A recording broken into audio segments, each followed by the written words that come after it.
Selain peringkat satu provinsi paling rawan politik uang, Maluku Utara juga berada pada urutan pertama provinsi dengan potensi kerawanan netralitas aparatur sipil negara tertinggi di pemilu 2024. Artinya, abdi negara di Provinsi Malut berpotensi berpihak pada kandidat tertentu. Hal ini merupakan hasil pemetaan yang dilakukan Bawaslu RI. Anggota Bawaslu RI, Loli Suhenti saat pelukuan pemetaan kerawanan pemilu dan pemilihan serentak 2024 terkait isu netralitas pada kalangan ASN di Manado, Sulawesi Utara, menyebut Malut berada di peringkat pertama dengan skor 100. Kemudian, Sulawesi Utara, 55,87, Banten, 22,98, Sulawesi Selatan, 21,93, Nusa Tenggara Timur, 9,4, Kalimantan Timur, 6,01, Jawa Barat, 5,48, Sumatera Barat, 4,96, Gorontalo, 3,9, dan Lampung, 3,9.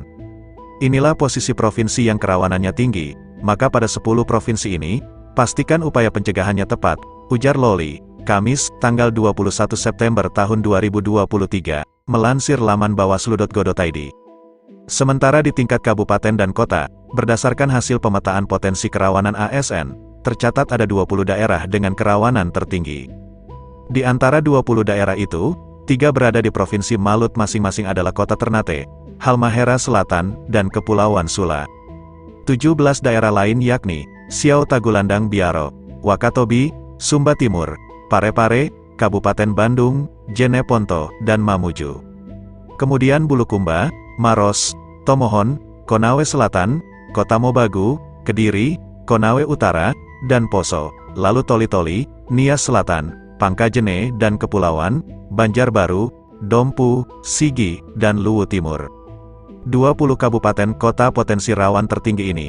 Siapkan program pencegahan terbaik, siapkan upaya mitigasi risiko terkuat supaya tidak terjadi di 2024, katanya.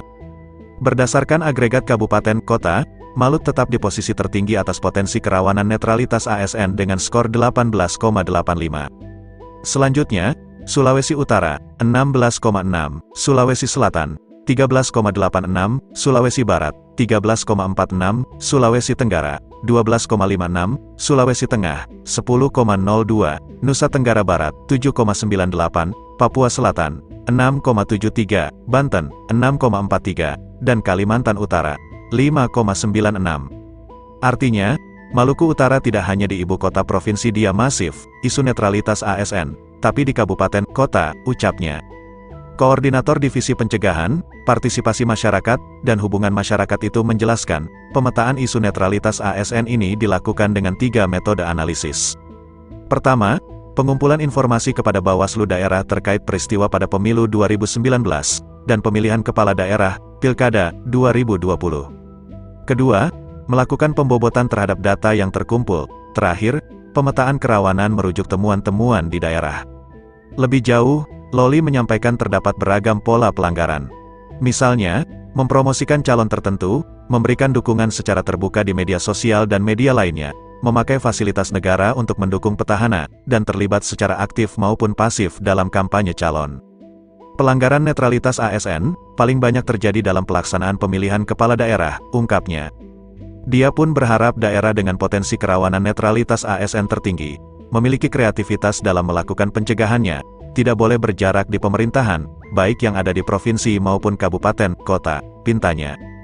Bawaslu juga merekomendasikan beberapa strategi untuk mengantisipasinya, yaitu, memasifkan sosialisasi daring maupun luring, kepada seluruh ASN terkait urgensi netralitas, optimalisasi patroli pengawasan siber di media sosial, serta memperkuat komunikasi dan kerjasama dengan multi pihak.